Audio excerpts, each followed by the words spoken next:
the safety. All right, and we're back, breaking it up into two parts. Mm-hmm.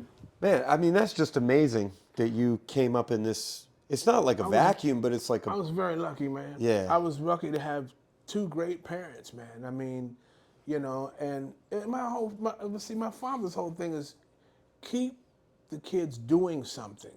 Yeah. You know, keep them out of trouble, man. I mean, so I never got in any trouble as a kid. You know, but getting back to those drummers, man. I mean, and I wanted to play like every one of them, man. I mean, listen, I studied every one of those guys. There's not one of them that you can put on. I can tell you who it is right away. Yeah, I'm yeah. talking about the sound. Yeah. And you remembered these. Yeah. So, I mean, much of this stuff must be from your early. You heard these records super early and they got burned in your brain. Yeah. In a way, you know. And yeah, I mean, and your memory is exceptional. I think you kind of must realize that, right? Like, not everybody's wired that way. You have a memory that's pretty. Yeah, I suppose I've been lucky about that. I mean, I can still remember most things. With music, I have more or less, I have total recall. You know, I mean, but then not only that, it's what I call musical common sense. You know, I listen to enough records, I can hear how things go.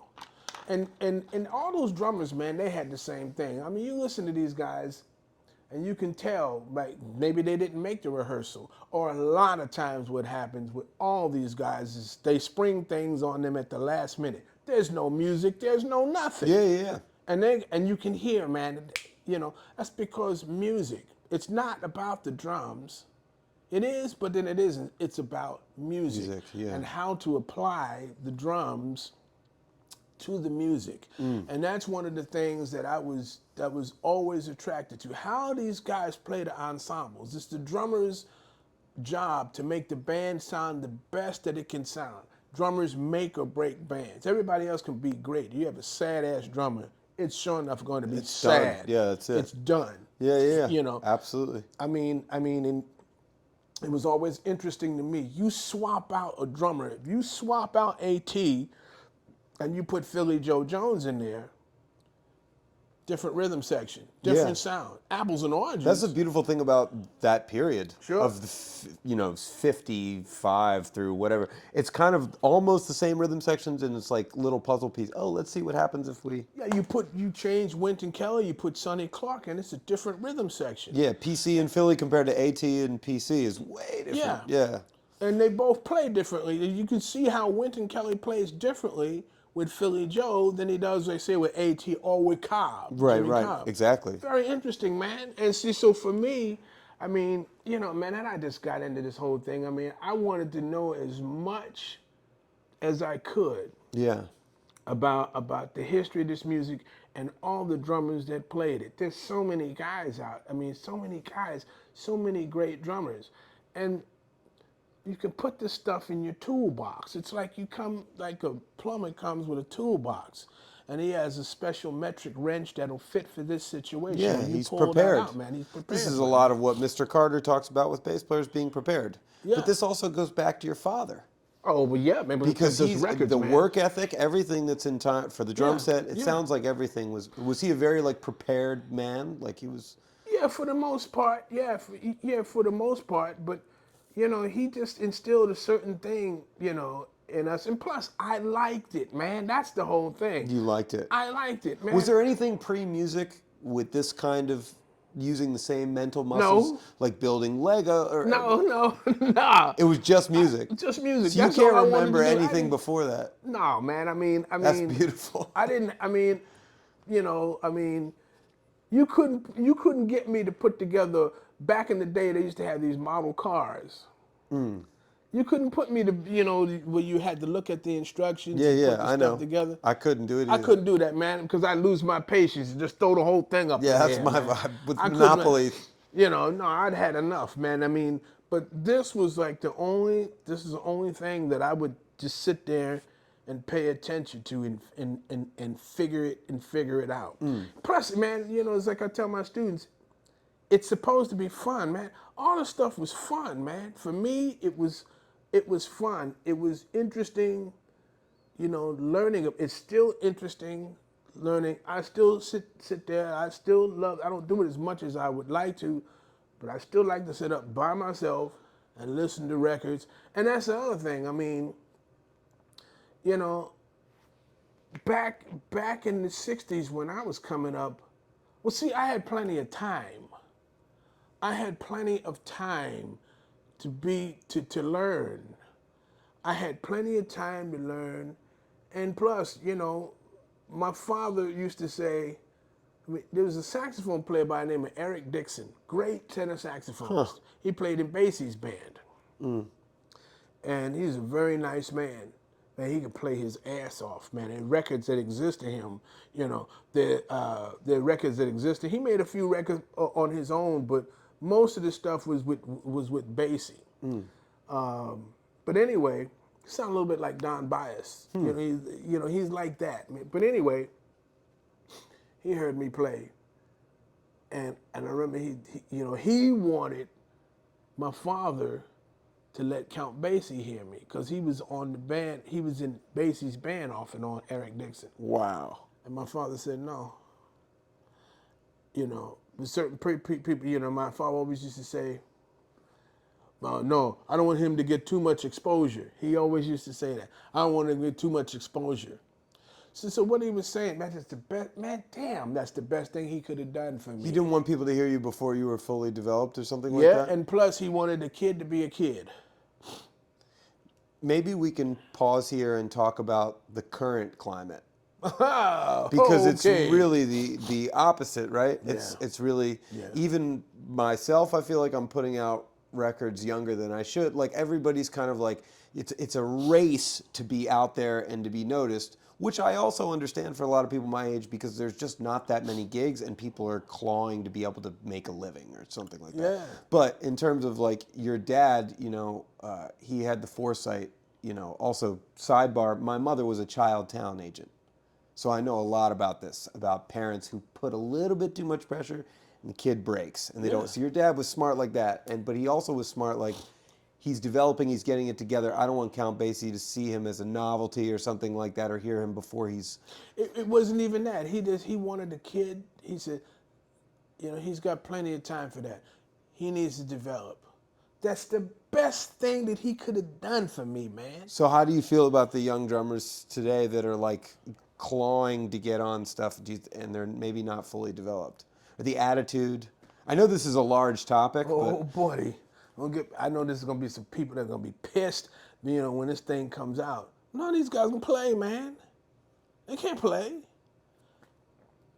I mean, I know like when this comes out, there's going to be all these people going to be angry with me. But No, I can just put no comments because you have a right. Comments in there. I don't care, man. You have a right to speak your mind. You know, you spent your whole life doing this. But the thing is, well, I mean, it's not necessarily all their fault though. One of the worst things that could have happened, man, to kids is budget cuts, man. Budget cuts of music in school, man. Yeah. Music in school. Happened in New York in the 70s, right? Yeah. Yeah. I mean, because I'm a product of music in the schools. So how was your music program in Staten Island? Man, I tell you, I mean, because I played violin for about 6 or 7 years. See, that I didn't know. Yeah, I played violin because the junior high school, my father took me to see the concerts of the kids in the junior high school. And I remember the band concert, they would have the band and then they would have the orchestra. Mm-hmm. The band was terrible, man. I mean, and not in the teacher, Miles Davis sense, like no, they were man, killing. Yeah, they no, were they actually sadder than a twin baby funeral. Now, is that sad or what? That's very sad. So yeah, and man, the conductor, the teacher didn't have any control over the band. It was just terrible. Wow. But then the next thing, the orchestra would come out. Yeah. And I was impressed by the orchestra because everybody would be sitting there with the instruments in rest position. You know, the violinists would have the instrument on on their thigh, and they'd be holding it like this. Yeah. And see, so the conductor would come out, and then he would just, bam! Everybody would, at the same time. Concert mastery. I said, everybody did it at the same. Wow. And see, so I wanted to play cello.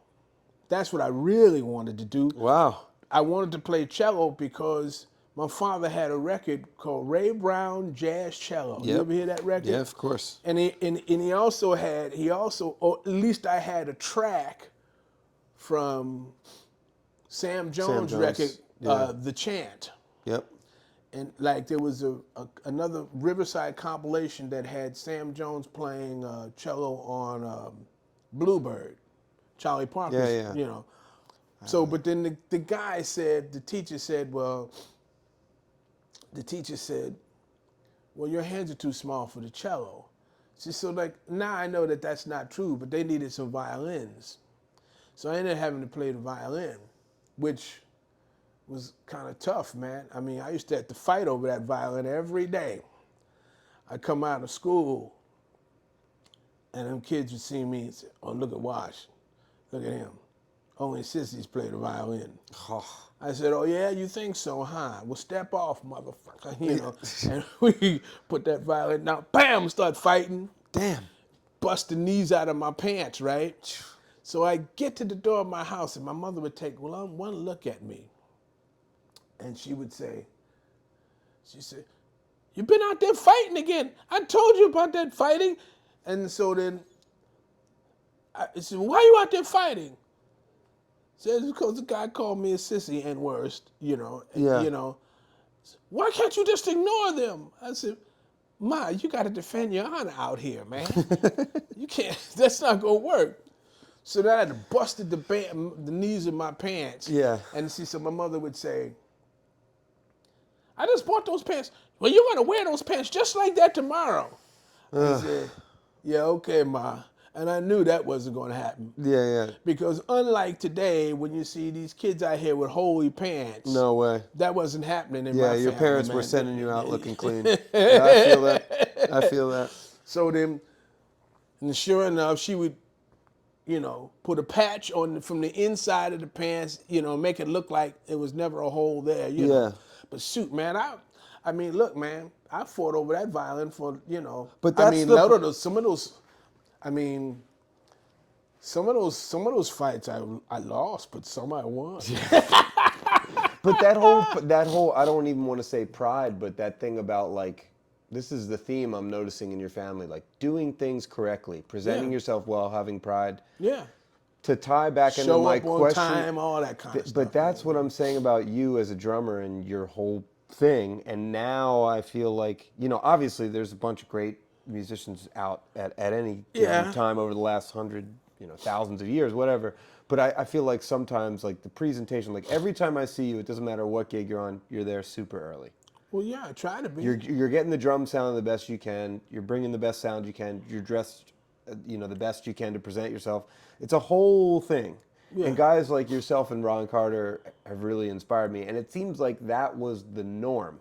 They were getting that from DeVivier and Ray Brown. These guys, you know. Well, it took me time, you know, in terms of putting on a suit and tie. When I first got out of here, I didn't want to do that, and a lot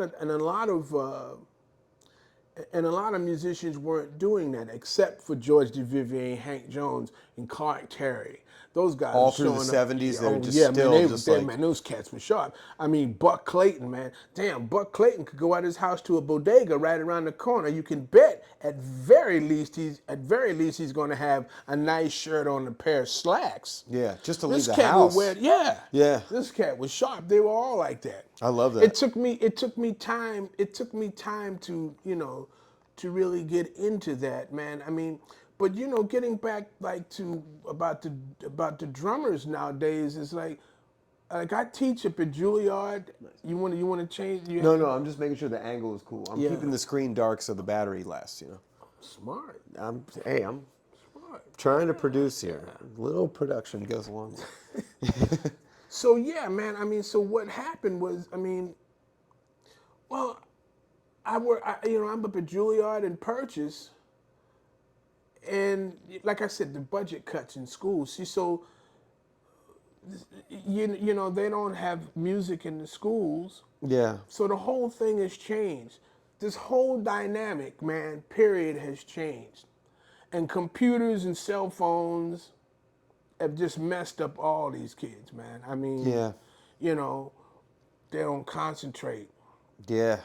Concentration, man. I mean, just to take your time with things. Everything because they're up there. Everything is quick, quick, quick, quick. Go, go, go, go. Now, now, now, now. See, so if I give somebody a lesson like out of Wilcoxon, they go through the stuff like like they have a machete and they're going through the jungles of Brazil. I mean, they're just like killing it, man. I mean, it sounds terrible. Yeah. And I have to tell them, wait. I said, "Now, let's just play this bar." And then they'll play the bar. It's all sloppy, just one bar. Yeah. I said, slow it down, man. Slow it down. Get it right. So you can hear it. And they still, I said, and then I had to say, all right, this is a true story. I said, okay, now put the sticks down, take a deep breath. Now pick the sticks up. Now let's play this again slow. Yeah. Just one bar. And they're pleasant. Now you're cooking with gas. Exactly. There we go. Now play it again. Listen to what you're playing. Take your time with it. Yeah. But this is all because of what I think. It's all because of computers and everything. I mean, they have. I mean, the world is different, even from when I was coming up. It's an incredible resource to be able to have records and videos. Yeah, and all but that's not even good either because they're not even getting half the stuff they're supposed. There's another problem, man. I mean, yeah. they don't. You think they're spreading themselves too thin, like listening to a million things and not sitting on one record? Yeah, that's because when I was coming up, of course, I'm glad, man, it wasn't anything like that. But I'd con my mother into I'd con my mother into giving me a couple of dollars. I'd get an advance on my allowance. Yeah. And I would get $2 maybe. And I would go down to Woolworths. Yep. Woolworths is what Target is today. I remember. Yeah. When I was really little, still had a couple Woolworths, man. And Woolworths had a hell of a cutout bin. Cutouts were, they call records cutouts. And see, so the record would go out of print and there would actually be a cutout. Sometimes the edge of the record the cover would be cut. Yeah. And that would mean it's like, that means it's going for a discount. Or sometimes you see the records and there would be a hole in the cover. Yeah. And the reason is the hole, from what I understand, is in the warehouses, they would have racks, metal racks, and they would put them in holes, and so they'd be on racks, so they have room for things on the floor. So they call those cutouts. So I would go down in the cutout bin, man, and I bought a lot of good records. I bought a lot of great records like that. So I distinctly remember having $2 in my pocket, looking through I find Duke Pearson's Sweet Honeybee. Duke Pearson, a great pianist, and Ron Carter was on the record. Yep. Mickey Roker, James Spaulding, Joe Henderson. What's the name of the track on there with the first chorus with Big Bertha? Big Bertha, oh. First track on the record, man. That's Roker, right? That's yeah. That was one of Mickey Roker's. That was kind of like the. Oh yeah, that's Sweet Honeybee, right? Yeah, sweet. Yeah, that was the popcorn tune on the record. Right. But the rest of that record, man. Because that's post Sidewinder, right? That's right. So they're getting into that. Yeah. But so I remember getting a copy of that record. So I had $1 left. So with the other $1, I bought James Brown's Funky Drummer, the 45. James Brown had his own label, and his face would be on the cover. So they had Funky Drummer Part 1 and Funky Drummer Part 2. Dig it. And the last part of Part 2, before it fades out, is and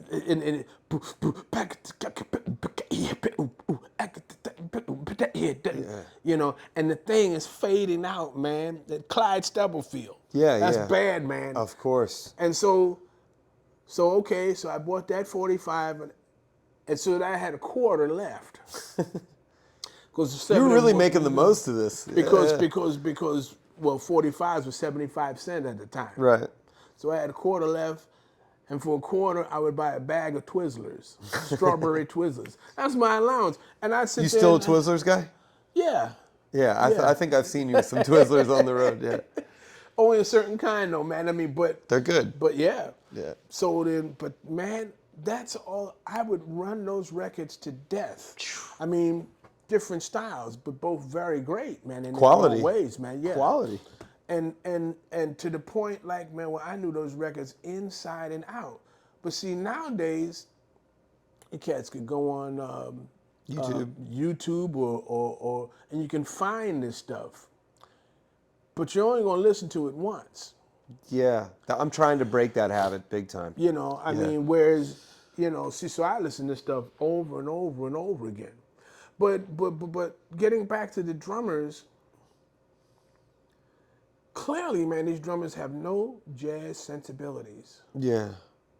I mean, because the music is out here. They just never listen to it. They don't know anything about the history of these drummers. You'd be lucky if they know anything about Philly Joe Jones and Max Roach. Do you find that when you take on new students a lot of the time? Absolutely, all the time. Yeah. And that have already been admitted to a jazz program. Oh yeah, they come out of there. They got BAs and MAs, and they still can't play, and they still don't know. They don't know basic stuff, basic 26 rudiments. They don't even have that together. Is that Wilcoxon? No, that's this pre-Wilcoxon. is Pre-Wilcoxon. Oh, you mean like paradiddles? Paradiddles, long Paradiddles, rolls, flams. seven-stroke rolls, all that kind of 26 rudiments, paradiddles, Swiss Army triplets. That's different. That's more advanced. That's more advanced. I mean, you got to know that before you know the Swiss Army stuff. You know. Yeah. I had it right. Yeah. Is that it? Yeah. Oh, I got one thing. But they don't know any. They never studied the snare drum. What are kids getting taught young on the drums? Well, I mean, you know, a lot of these guys are coming out of, they were the gospel drummers. Yeah. You know, but they never studied, they never listened to jazz. All these guys that everybody's raving about now, they never listen. I've gone to hear a few of these guys. Well, you go to the Vanguard quite a bit. Well, you go I try, man. I mean, you know, I try, and you know, and I want to say something, but I say, Wash, go home. Just go home, man. Because they're already out here. Everybody's making a big deal about them. They don't play that well, man. They don't play that well. They don't know enough jazz. They don't know enough about the instrument. I'm talking about just playing the drums well. See, my hat goes off to anybody that can play the instrument well. Right. Now, if we go back to when you were coming up, yeah, would guys say stuff? To me? Because Mel Lewis was one of the first cats to really say something when you were on the job at that point. He was on my ass. Yeah. And he gave you sticks and that symbol you have, right? Yeah. That's he didn't give me sticks, but yeah, that symbol was originally alone until I could find my own, because he didn't like the symbol that I was using. You were playing at the Striker's Pub. Yeah, I remember you told me this. When he came, he came in. I mean, Lee must have told him to come down, because Lee had been complaining about me playing my dynamics, playing too loud. And so I'm imagining. Lee Konitz? Yeah. Right. How old were you? I was 18, 19 years old. Yeah, I was 18, 19. Yeah. And he was already, you know, I mean, he said, Wash, I love the way you play, man, but you play too loud. I don't have the guts to play that loud. And then that's when he turned me on to that record that he made, that Elvin made with him, called Motion. Yep. And Sonny Dallas? Yeah. Yeah, right. He said, man, you ever hear the record that Elvin made with me? I said, no, I hadn't heard that record. So then he said, man, Elvin, the night before that recording session, he was playing with Train, I guess at either the Gate, the Village Gate, or the Vanguard. He said, I went down to hear him with Train. It was the Train, Jimmy Garrison McCoy, classic quartet in the 60s. Of course. He said, he went down there and he said, man, I mean, Elvin was bashing, man. You know, he says he came to my date the next day. He said the date started at 10 o'clock in the morning. He's there, tipping. Says he played with the same intensity. Quarter of the volume. Yeah. Right. And he said he played with the same intensity he played with last night, but at the pianissimo. He said, that's what you got to do. He said, find that record. Wow. And I couldn't find that record anywhere, man. I mean, it was out of print. I couldn't find it. And I happened to be up at Ray Gallen's house. Nice. And he had that record. And I remember looking through his records, I saw that. I says, hey, man, I'm borrowing this. Zip. See it. Yeah. And took it home and made a cassette of it. Yeah. And when I heard it, I started to understand what he was talking about and the way Elvin was playing it. He played magnificently on that record. It's beautiful. But I guess it wasn't sinking in quick enough, man. And I don't know what happened, but Lee, or maybe it was Mel, man, that called Lee up, but they must have been talking about something else they were going to do, or I don't know what happened. Maybe it was just a social But somebody call. told Mel, come down and hear this kid. Yeah. I think what must have happened was Mel, after they got through talking business or whatever they're doing, Mel says, so man, what you doing? He says, I'm playing up at Stryker's Pub. So yeah, he says, I have a 9-piece band up there. And so the man said, oh really? He says, yeah. And probably Mel said, well, who's the drummer? He says, Kenny Washington. He said, never heard of him. And so probably Lee said, you should come down and check him out. Yeah. He might have said he could use your help. It wouldn't surprise me if Lee would say something like that. And sure enough, I didn't know he was down there for the first set. Yeah. And I was outside hanging out with crazy-ass Bert Collins, a trumpet player, great trumpet player, man. On the Duke Pearson. That's that guy, yeah. Yeah, because I would text Randy Brecker and be like, oh, yeah, man, they were on the New same Girl, band, man, you're killing. He goes, No, everyone that's- thinks no, of that's me. Bert That's Bert Collins. And then he talked a lot about Bert Collins and how nice he was. And Mags also spent some time with Bert Collins, too. Yeah, because they used to talk about, used to talk about mouthpieces and everything. Yeah, right. The other trumpet player in Lee Conant's 9-piece band was a guy by the name of John Eckert. And they used to discuss mouthpieces. I used to sit right next to Bert. Bert was funny, man. That was a funny cat. He could play his ass off. He'd do like jingles and stuff, He too. was He was the like jingle lead. king, man. And Yeah. he used to do, he also played in Johnny Richards' band. You hip to Johnny Richards? No. Johnny Richards was a composer and an arranger, and he wrote "Young at Heart." Oh, Fairy yeah. tales can come true. Da, da, da, da, da, da. Yeah. If you're young at heart, heart. he wrote that, man. Wow. That was a big, but he was into all kinds of. But his Dean band- Martin? Sorry to interrupt. No, Frank. It was Frank. It wasn't Dean Martin. Frank, man, Yeah. But that made him some money, but he didn't, his arrangements and all that other kind of stuff was nowhere near that tune. He arranged for, oh man, what's the guy's name? Boyd Rayburn's band. You hip to Boyd Rayburn? No. Boy, check him out. Boyd Rayburn. Boyd Rayburn. Wow. Check out a Trumpet record player? No, he was a pianist. Okay. And an arranger. Yeah. Check out, you might be able to find something called Boyd Rayburn Jewels. He had his own band, and Johnny Richards arranged for that band. Dig it. Okay. Johnny Richards also arranged for Stan Kenton's band also. And he had his own band, and he made some records for, he made a record for Roulette, which Clifford Jordan is on. He also made a Sarah couple- Vaughan was on Roulette, right? Yeah. Yeah, that's After Hours is on Roulette. That's right. Yeah, And she made a bunch of other records. But Johnny Richards recorded for Roulette. He recorded for Capitol also. Was Roulette the label that was kind of like yeah. mafioso a little bit, a little payola going on? Well, yeah. What's his name? Morris Levy. Right. That was his label. Or he had something to do with it anyway. Wow. So that all tied in. But Johnny Richards, man, Bert Collins. That's what you're talking about. Bert Collins played some great solos in Johnny Richards' band. But Bert Collins was a great musician, man. There used to be him, and there was another guy by the name of Let's see, it was Burt Collins and Joe Shepley. They used to call him Batman and Robin. Yeah. Those two guys, they were silly, man. I mean, one time in John Eckert couldn't make it to play in Lee Conant's band, and see, so then, of course, Joe Shepley, they used to do all the dates. They had a band together too.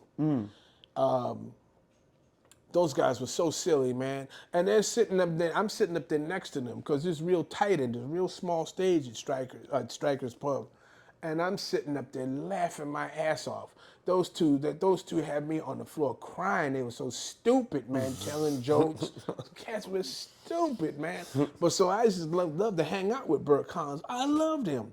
I'm standing outside there in the summertime. And all of a sudden, Lee Konitz, we were during the break. So you know, because it's a small club, Lee Konitz comes out looking around. And I walked over, he says, I have somebody that wants to meet you. So, okay, so he go to the back of the club, and he's getting to the back. I could see from the back it was Mel Lewis. Shit. Yeah, that's exactly what I said. Yeah. And see, so then Mel stands up.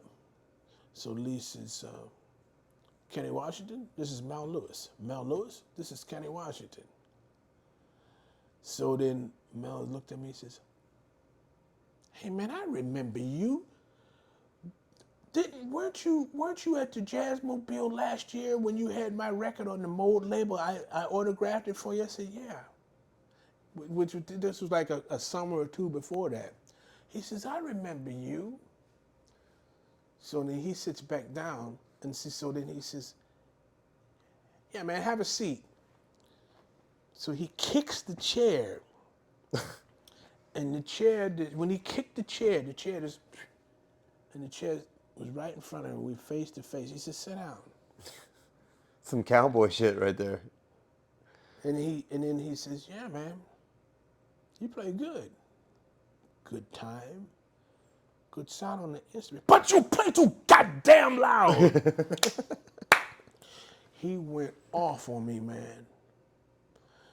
I mean, he says, you young drummers, you never use your bass drum. That was a funk record. There was no bass drum on it. Well, you think something was wrong. Now, wouldn't you? And then he says, and that ride cymbal you're using, no, that's not a good cymbal. That's not a good ride cymbal at all. No. So then I said, well, Mel, I know you had plenty of cymbals. Why don't you lay one of yours on me?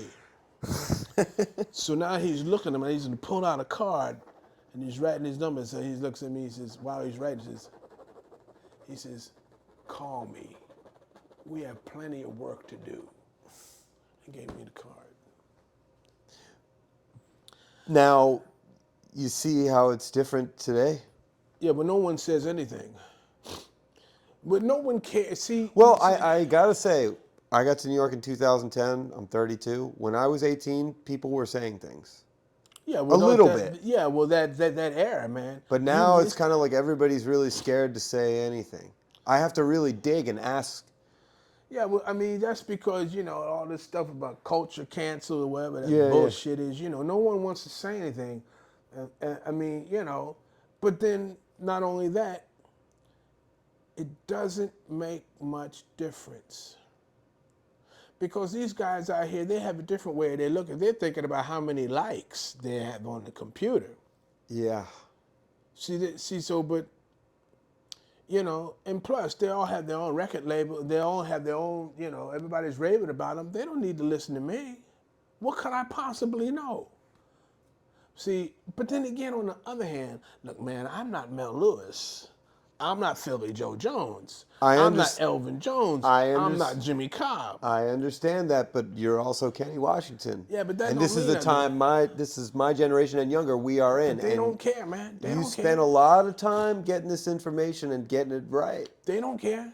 And not that they have to play exactly like you. Like somebody like Greg Hutchinson came to see you when he was young. You guys were related at a certain point, from what I understand. Right, yeah. And he's got his own thing that's completely unique. You hear that dude play along with Lauryn Hill, with pocket stuff, or with bebop.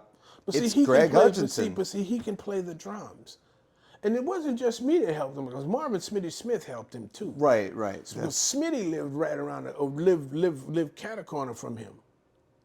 Smitty helped him too. Bed-Stuy or? I don't. That would be. I don't know. No, not Bed-Stuy. I don't know what part of Brooklyn. I don't remember what part of Brooklyn that is. But Smitty helped him too. Right. Smitty was on his ass. You know, and the thing about Hutch, well, man, he learned real quick. He learns quickly. He learns things very quickly, man. I mean, but man, I mean, he used to come over to the house, you know, and he would ask me certain things. I said, man, you know this? He said, no, you don't know this. If you don't know this, that's your ass. Come on, man. I would tell him that, man, and I would sit down there. I would show him different things. This cat would learn stuff quick, man. One time we was listening to records. He said, well, look, Wash, man, look, man, show me something. I said, man, I don't feel like playing, man. I don't feel like playing. Come on, man, show me something anyway. I said, oh, okay, this little motherfucker. Okay, I got something for your ass, man, you know. So I don't know, it was something. I said, well, look, man, let's play this. Can you do this? And, you know, and he tried it, he kicked his ass. I said, well, try it slow. He kicked his ass slow. I said, okay, man. Try the same thing, but left lead. Let's start with your left. Totally whooped his ass. He couldn't play at all. He was perplexed. He couldn't play it. And so I'm thinking to myself, yeah, that'll learn you. You asked for something, you got it. Yeah, you wanted to learn, nah. This will hold you for a little while. Man, listen, this cat came back the next day. With all the permutations of it, like totally. Watch. It's this, man, is this what you were trying to show me yesterday? I said, okay, man, play it slow. He played it slow. It was even. I said, okay, try it left lead. He played left lead. I said, play it slow. It was even. I said, yeah, man. That's it. So he learned quick, man. Yeah. You know, I mean, so the thing about Hutch is like he's the quality. Yeah. The quality, that high quality of sound. He's got good technique, good hands, good articulation, a good sound on the instrument. You know, I mean, so like he's going in a different direction, but then you see he caught the tail end of the cats. He got a chance to play with Ray Brown, Betty Carter, right? Betty Carter, yeah, right. And I mean, but then see his basics, man, his technique. You know, he can swing. He can play that cymbal beat. These guys nowadays don't have any of that together, man. I couldn't send not one of these guys that everybody's raving about nowadays in to play this gig or to play with Bill Charlap or any of the other gigs I play. But there's also a thing to be said that take a guy like Aaron Kimmel, he's 20 years past Hutch. He really wanted that information and he wanted that knowledge. And the few times I've been to his place, he's got a CD player. The speakers are very he really cares. Yeah, well, he really went beyond the call. And Billy Drummond helped him out too. Yeah, Billy's the one that started pulling his coat before me. Right. Billy started it, man. Right. Because he didn't know any of this stuff. And Billy Drummond said, well, what about this? Or what about this? I mean, you need to do this. And he took it to heart, man. I mean, The moral here is if you want it, you'll find it. Yeah. Right? It's out here.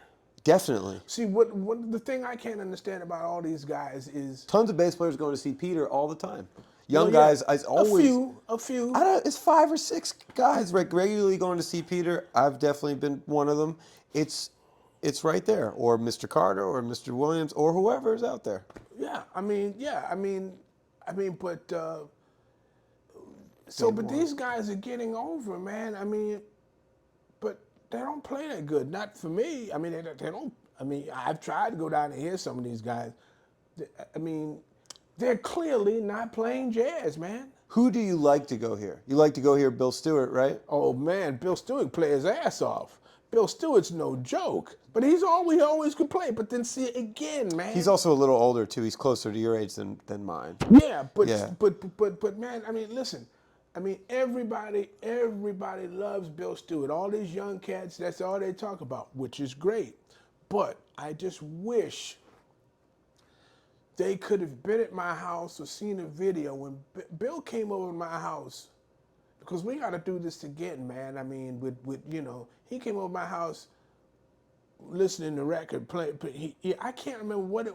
He came over to my house, and he's coming up the Otis stairs. Finch, was that Otis Candy Finch? Yeah, man. that was- That's the first person he starts asking. When he's coming up the stairs, hey, Wise. I said, yeah, man. He says, listen, man, do you have any Otis Candy Finch records? Otis Candy Finch was a drummer. Played with Stanley Turrentine, Shirley Scott. Yep. He also played with Dizzy too. Yeah. It says, do you have any Otis Candy Finch records that maybe you have something that I don't have? I said, yeah, okay, man. I can find something. I found a few things that he didn't have. Beautiful. He said, man, can you make me a copy? I said, yeah. Then the next thing he says, do you have any Bruno Carr records I wouldn't have? I said, yeah. Damn, I don't even know who that is. Bruno Carr. Bruno Carr was a badass. Wow. Bruno Carr, he's one of these guys, man, can just lay it in there. He played with Ray Charles. Find this record called, there's a Ray, Hank Crawford, the alto saxophonist, played with Ray Charles. Sure, yeah. That was Ray's band. He had a band. It was basically Ray Charles' band, and Bruno Carr was the drummer. There's a CD. It's a 2 CD set. I don't know if you can get it anymore, but it's on the 32 Jazz label called Memphis Ray and a Touch of Moody. That's the title of the record, CD. And what the title refers to Memphis, because Hank is from Memphis. Right, right. Ray, because he played with Ray Charles's band, and a touch of Moody is James Moody, because Moody, well, Ray got that instrumentation of that band that he had of, was it two trumpets, alto, tenor, baritone, and 3-man rhythm section. He got that. Ray Charles got that instrumentation, which he used in the 50s. He got that from Moody.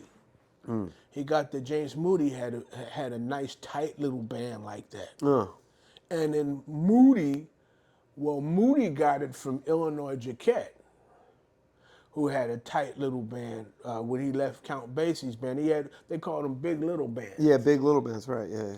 He had a tight little band. That's where it comes from. So Moody had a band like that. And there's another guy that no one talks about by the name of Joe Thomas. Joe Thomas was a tenor saxophonist. He was the tenor I've heard you talk about yeah. Joe Thomas before. He was the tenor saxophone star of Jimmy Lunceford's band. Joe Thomas took over Jimmy Lunceford's band when Jimmy Lunceford died. He took over that band for a while. It didn't last. But then after that, and of course the big band era, swing era was gone by this time. We're talking about the 40s. Yeah. So when that band broke up, he put together one of those Big Little Bands as well and made some records for the King label, which are very good. And that's probably where Moody probably got the idea from either Joe Thomas or Illinois Jacquet or both. And he had a band like that. And Ray Charles, when he came along, he used that same instrumentation.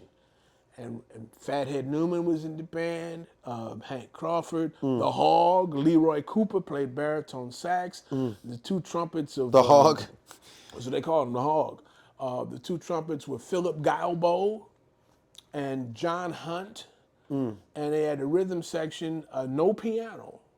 Sometimes Hank would play piano, but then Edgar Willis, who was one of Mary Lou Williams' favorite bassists, and Bruno Carr played drums. And they made some records for the Atlantic label. But why was that? Now we was talking about Hank Crawford. How did I? I'm trying to remember how we got there. No, because we were talking about Hutch for a second. Oh, we was and talking Bill about Stewart and Candy Bill Stewart. Finch. Yeah, and so Bruno Carr. I was trying to let you. Oh, there let we you go. know Yeah, Bruno yeah. Carr. Well, Bruno Carr. That's one of the drummers that he asked for. Yeah. You know, Bill Stewart And and then the last thing he says, hey, Wash, listen, but do you have the records that Shadow Wilson made with his band with Illinois Educator? I said, yeah. You think you could make me a copy of that? I said, well, yeah. This is the stuff that he's listening to, Yeah. Bill Stewart. Yeah. See, so But obviously, a lot of the young cats who are into he Bill knows. Stewart I would mean, never put that together. Yeah, but that's why he plays the way he plays. He knows about all that stuff. He knows about He's it. incredible. He knows all about it. You know, you can tell that in his playing. He's got good hands, got good facility on the instrument, a good sound, Yeah. good touch. Why? Because he worked on all this basic stuff. He put plenty of, I don't care what he, you know, because I asked him about it, man. I said, he was doing some interview and I read the interview and it made it sound like that he never worked on that stuff.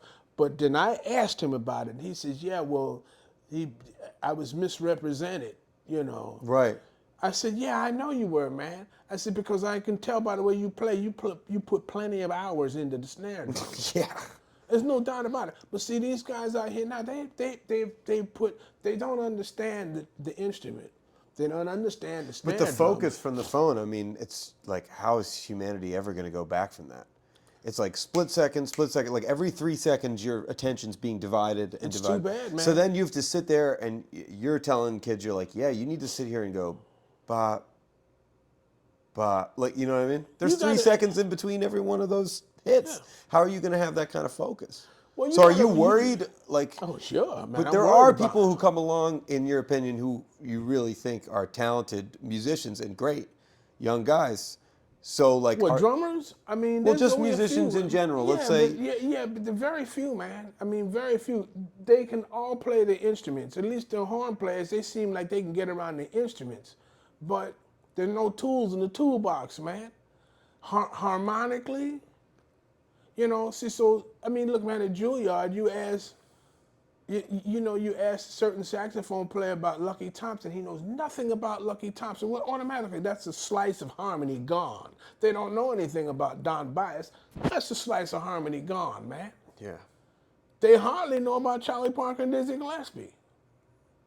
That's part of that. That slice of the pie is gone. that's like the See, so that's a like- foundational slice Well, of the pie. It's the but crust. we don't even talk about Louis Armstrong and people like that. Yeah. See, so they sound, to me, they sound as if they started, it's like learning how to do trigonometry and you can't add and subtract. When we finish, I need to get a list of Louis Armstrong stuff to really. I'm really Louis Armstrong undereducated. hot fives and hot sevens. Any of the Louis Armstrongs, but the hot fives and hot sevens. Find that CD. There's like a box on the JSP label. Find that, man. You know, all that stuff. The recordings that he made for the Decca label with his big band. Yep. Any of that stuff.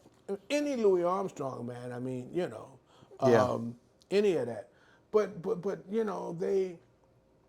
See, so, you know, these guys nowadays, the drummers, man, I mean, and the interesting thing that really bugs me is like hip hop and all that other bullshit, it's like crept into jazz. You know, so these guys, they don't know how to tune their drums, so that they're supposed to be playing jazz. It doesn't sound like jazz at all. It sounds like something else. It's like popcorn music.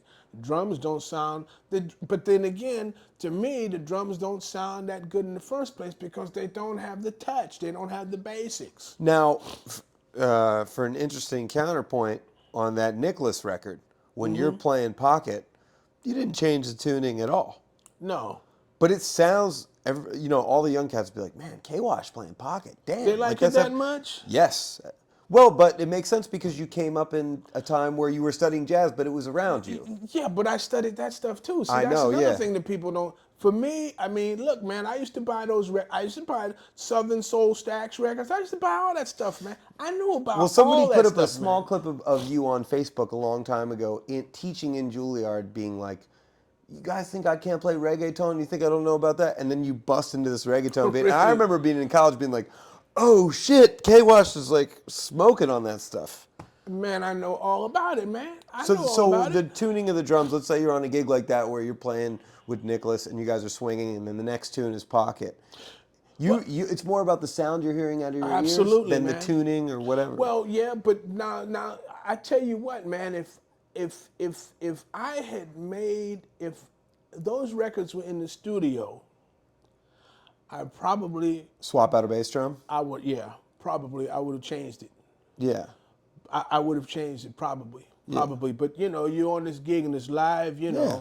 I mean, It's another tune to the set. You can't swap out the bass drum. yeah, maybe I might have done that because he's playing plenty of jazz too. See, so I mean, to me, the way the drum, to me, because I thought about this a lot. The way the drums sound on that record, playing pocket or playing jazz, it still works. Yeah, yeah. It sounds great. But for me, man, listen, I studied that stuff too, man. I mean, guys are looking at me and says, "Man, you know about that? That's shit. That's part of But my does makeup, that bother? man." Is it the hip hop and stuff creeping into jazz that bothers you itself, or is it the drummers that don't have the ability to? The drummers that don't know anything about this music, man. I mean, like for example, all right, now let's take somebody like Billy Cobham, for example. Now, before Billy Cobham made that great record Spectrum, Yeah. he was playing jazz. I remember buying a record of his called George Benson record called Giblet Gravy. Yep. There's a track on that record called Sack O' Woe. Yeah. He played his ass The off. Cannonball Sack O' Woe? Yeah. Check that Which was a track out. dance, right? The Sack O' Woe was like a dance. That I don't know. I don't know that. I think I heard that somewhere. That But I also, couldn't he's know. on Stan's Shuffle, the last track from. That's right. He's swinging his ass off. Well, on he this. played with Horace Silver, man. Yeah. See, so Randy Brecker, that band, right? Yeah. I mean, so the thing about it is now, and if you listen to even further on, if you listen to like some of the things that he did like on the CTI label with Stanley Turrentine and Milt Jackson. Yeah. If you listen to, now that's just about the time, or it's the same time that he's playing with Mahavishnu Orchestra. Yep. John McLaughlin. You compare the two, the drums sound totally different. He's got the jazz sound for that CTI record. Yep. But he's playing with Mahavishnu and later on with Spectrum, totally different drum sound. He's got a totally different sound. It's a totally different conception, different way of tuning the drums. And he tunes the drums accordingly for what the situation is. He's not going to play. He's not going. There were studio cats. They were live. They were professionals. This Well, was they were their professionals, job. but besides that, they knew that sound, that jazz sound, and they knew the pop sound or the fusion sound Yeah. also. Yeah. Two different sounds, man.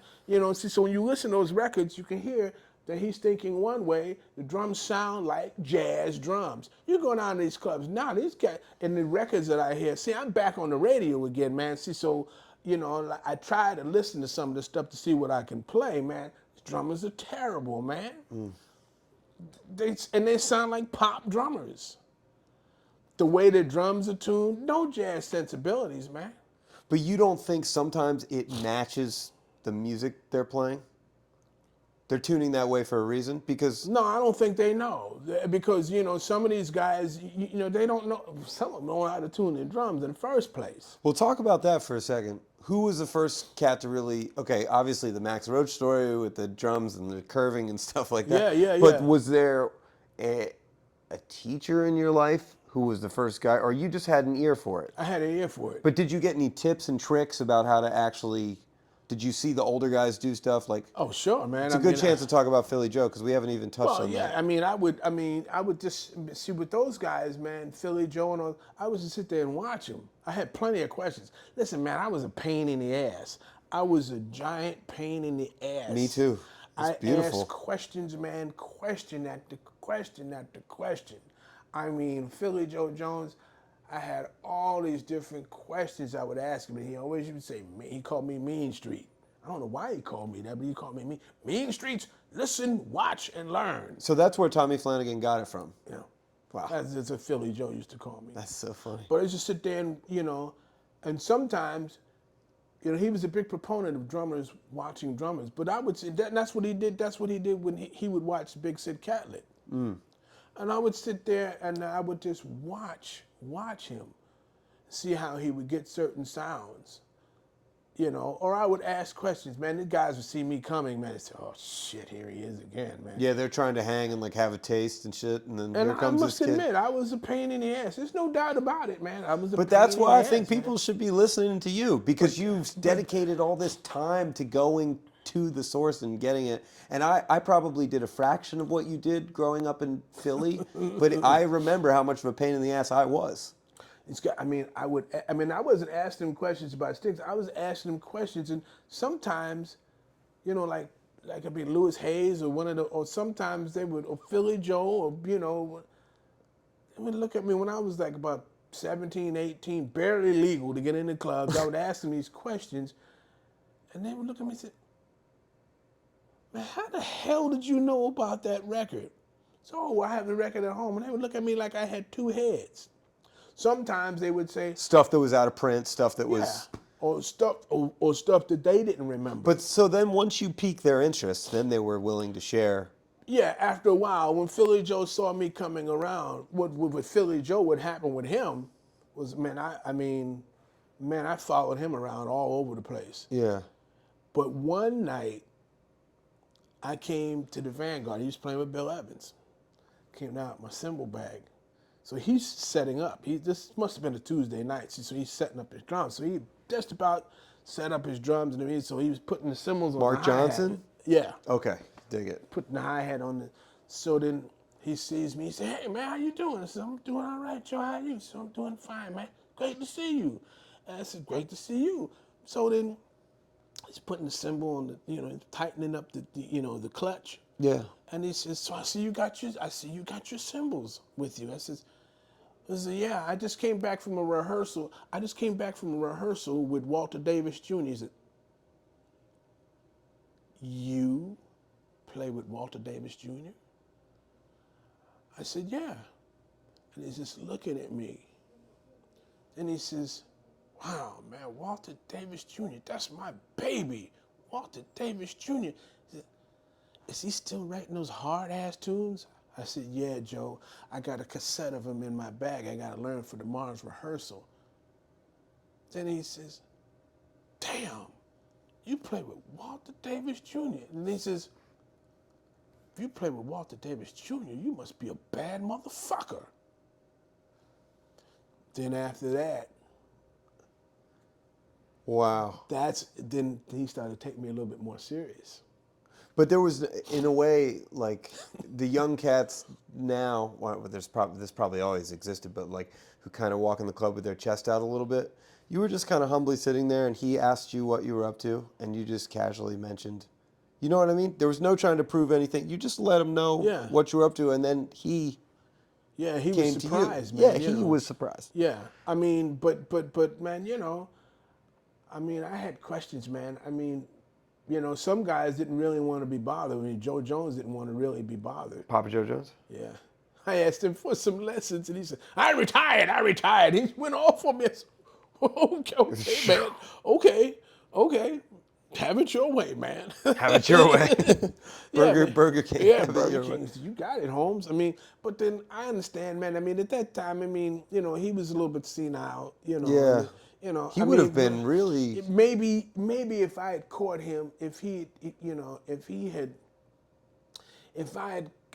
had been with him, maybe if he had caught me, or I was able to catch his ear and eye, maybe 20 years earlier, he might have taken me under his wing. And no, that is not me on that video. There's a video out here of I guess it's the Blue Devils. There's a movie called The Blue Devils, The Last of the Blue Devils, I think it's called. You know, where they had, you know, Jay McShann and people like that, and they had Joe Jones. There used to be a place called the Professional Drum Shop. Yeah. Joe Jones used to teach up there, and some days he would hold court, just talking. But he used to teach up there. Now I was in high school at the time, and every time I went to the Professional Drum Shop, I never could catch him there. But he used to teach there, and there's a video out with this drummer, and everybody thinks it's me. That is not me. That is not me. That's a guy by the name of Shelton Gary. You know, who was supposed to be Joe's understudy, and you know, he used to play up at the West End Cafe up there on 116th Street, right near Columbia University. Oh yeah, they moved it down to near Smoke. Oh, what? Right there, like 2 blocks up, right? What The West End Cafe. really? Yeah, like in the basement there. Like I didn't you know know where that. it splits off at like 108 for Yeah, Second and it goes yeah. to Riverside, right there on that corner. Well, it used to be like on 100, I think it was like 115th, 116th, something or other like that. Yeah, yeah. You know, and that's where all the older musicians would play. People like Buddy Tate, Ed Lewis, uh, Papa Joe Jones used to play up there too. So there'd be a lot of the older guys. I saw a lot of the older cats up there, not that much. But then Shelton Gary they used to have a band called the Countsmen. But Shelton, man, he was nasty to me, man. He was really nasty. I never could figure out, you know. And he didn't play that good either, but he was nasty. There was no Damn. need for it. I was like 18, 19. How old was he? Oh man, he had to, at that time he must have been in his 40s then. But He those was kind of moments, nasty, those man, kind of you know. moments stick out. But Like, he didn't have to be like. But the thing is, he didn't play that well. well, yeah, he probably was scared by you.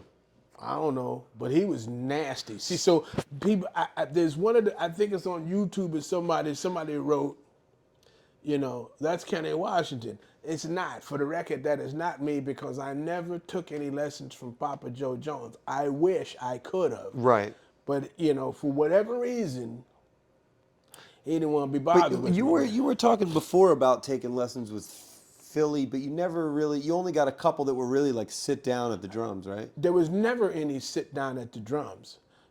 Philly Joe, some brushes, I like- got about 10 to 15 minutes of his time, and I guess I was lucky to get that. I'm grateful for that.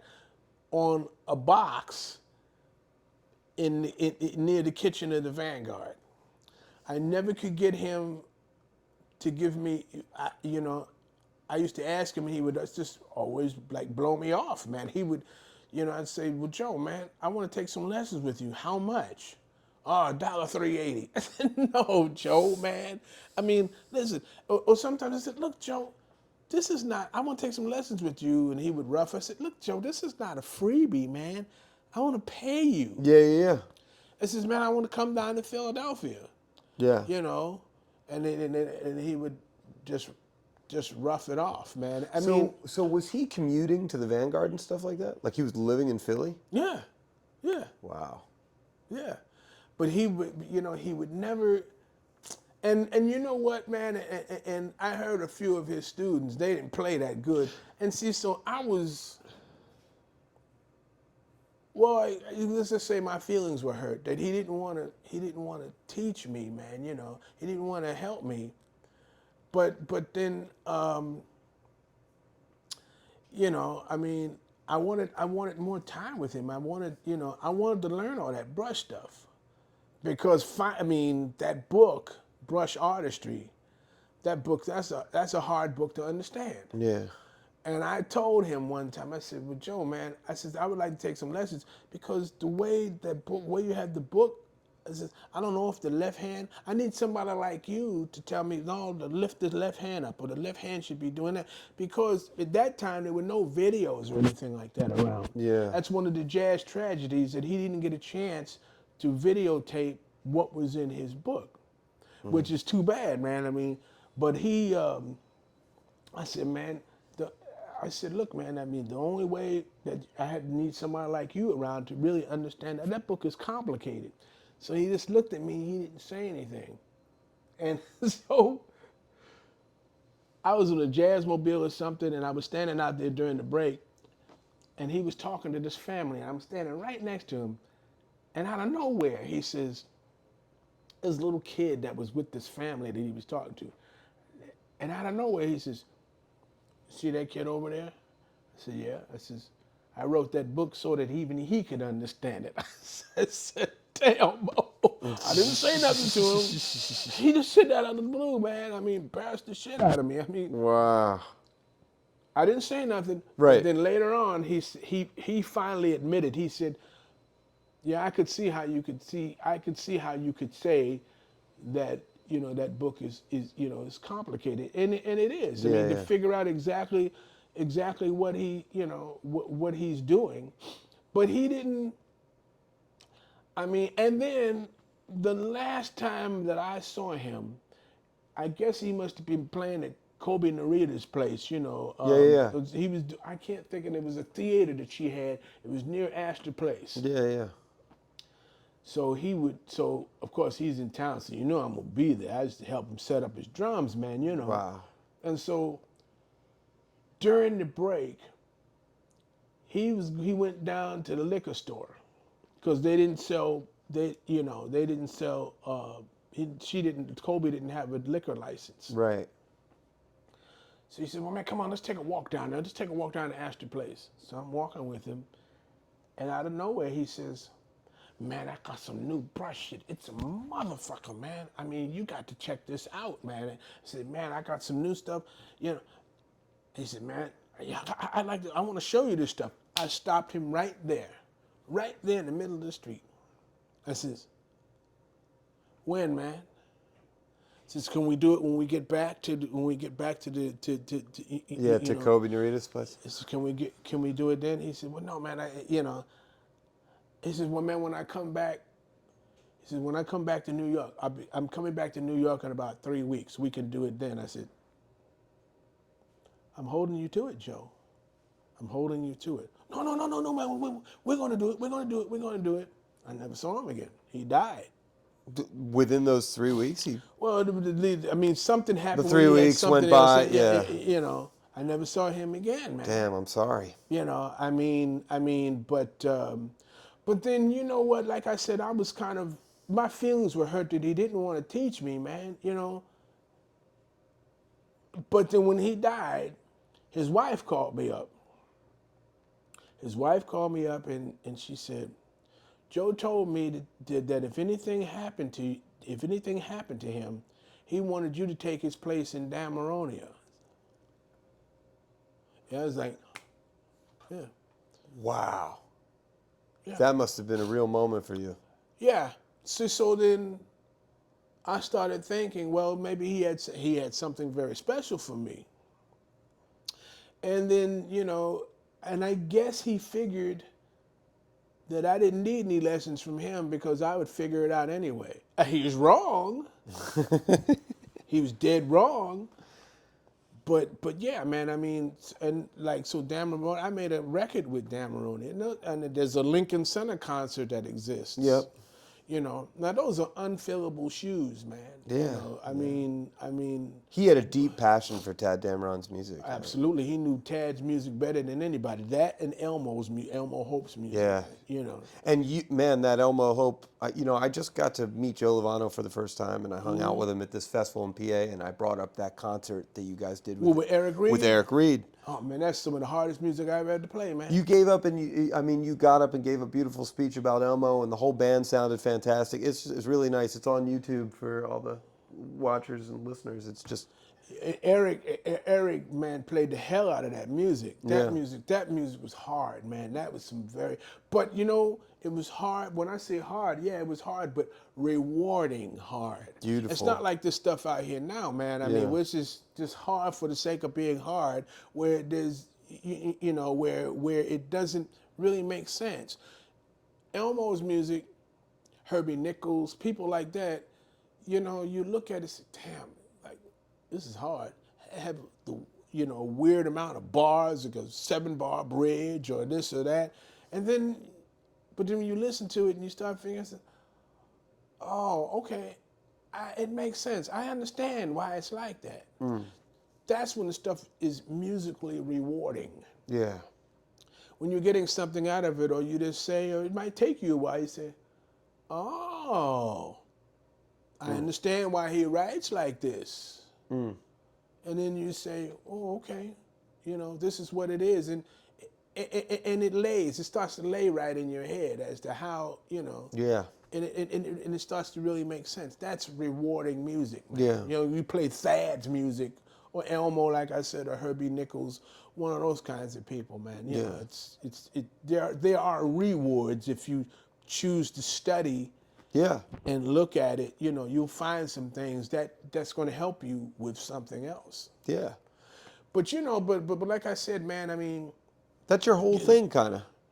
well, you Really, mean, from the beginning, like from what we're talking about with your father and the drum set all the way up through here. It's like going and putting in the work to get a reward of something meaningful, practicing the drums in a certain way so you have a certain control that's meanful and yeah. rewarding. And Yeah. then you can play anything, man. Yeah. I mean, but so drummers out here now, man. I mean, I went to hear this one cat, man. He was his own band, and then he played any swing, man. No, he played a couple of chords. He changed one of the tunes, and and it had some 4/4 for a couple of choruses. It sounded wounded, man. Now I can see why they don't want to play. He started playing, he started playing what he was doing before. But then to me, even what he was playing, because he doesn't have the facility, man. It's like these guys put the cart before the horse.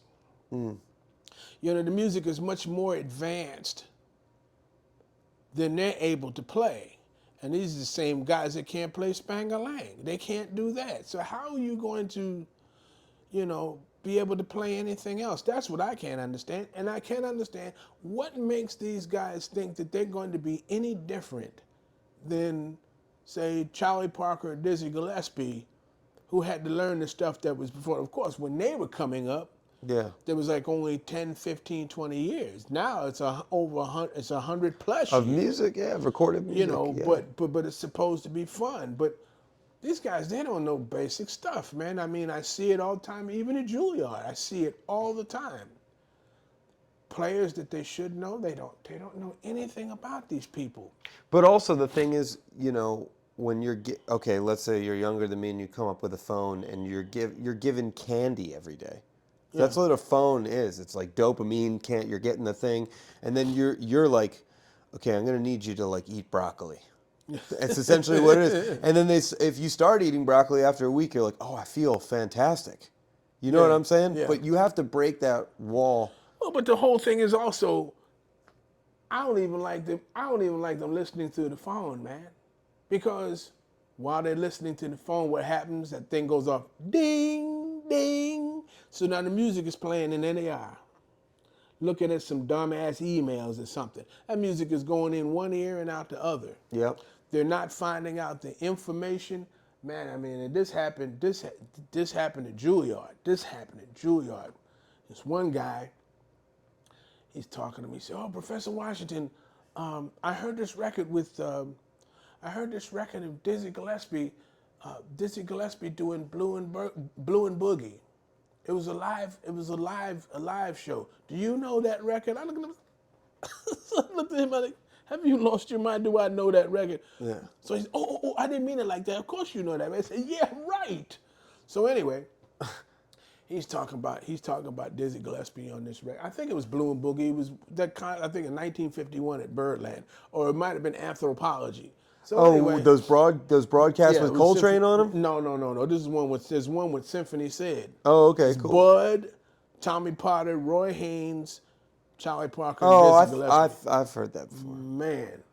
So now he's talking about Dizzy. Now while he's talking about Dizzy, man, and Dizzy played his ass off. There's no doubt about it. But he always did. Yeah.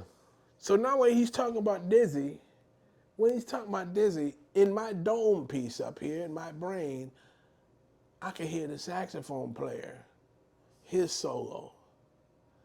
And I can hear this cat is playing all the keys off the instrument. It's just ridiculous, man, this cat was playing. So I said, "Yeah, man, Dizzy played great on that. But who's the alto saxophone player?" Da, da, da. He didn't know it was Charlie Parker. Then I got upset. Then I was really upset. Yeah. I went off. Not for the fact that he didn't know, he should have known that was Charlie Parker. But what gets me is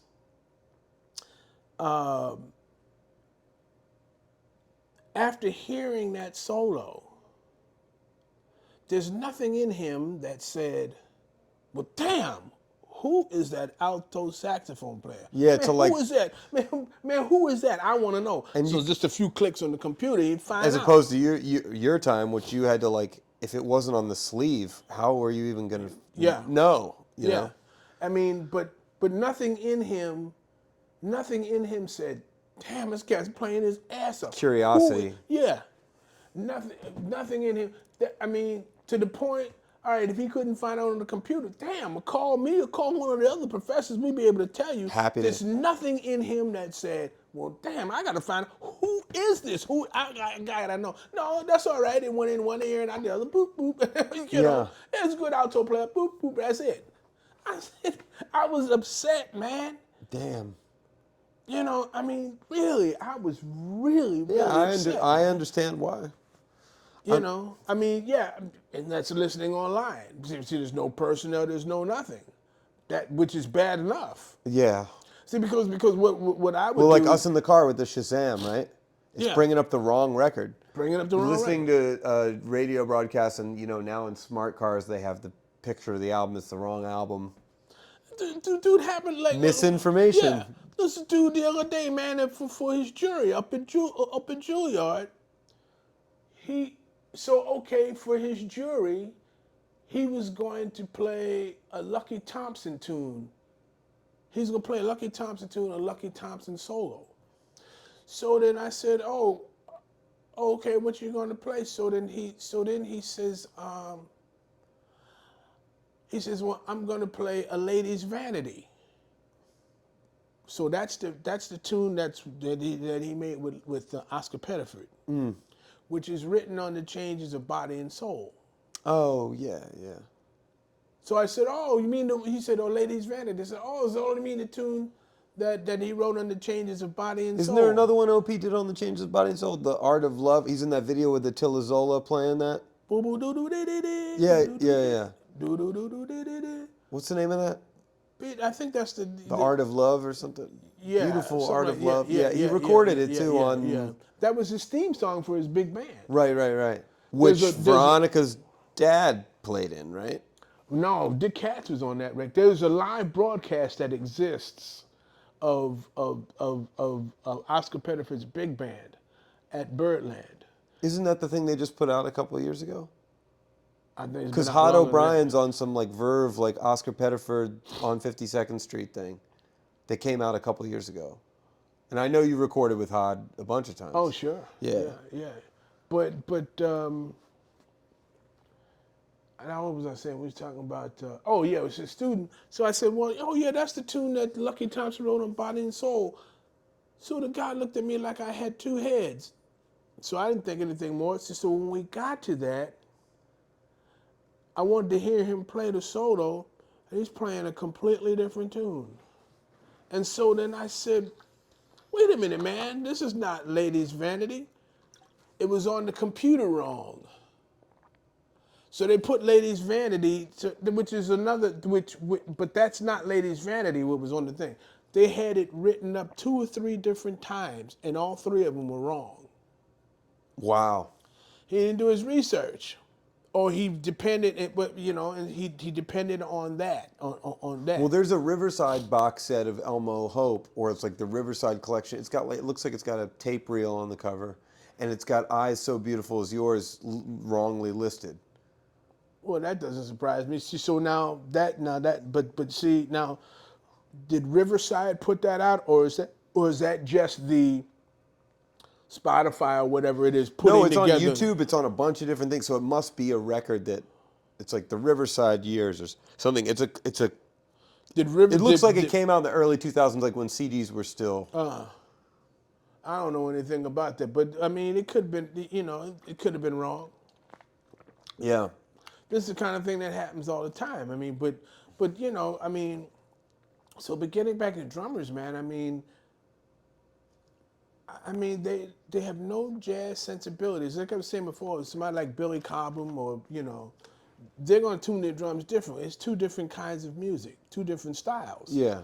And see, but now, these guys don't know how to tune their drums in the first place. But you know, the sound of the drums, not to mention that they don't have a cymbal beat, it doesn't sound like jazz to me. You know, I mean, So then, what's your goal as an educator, as you're like to contribute to? well, I think my goal is trying to hip them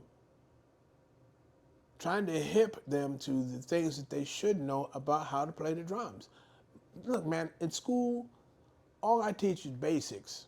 Yeah, That's all I teach. That's all I teach. That you know, you got to learn that stuff with me. You got to learn that stuff before we go to do anything else.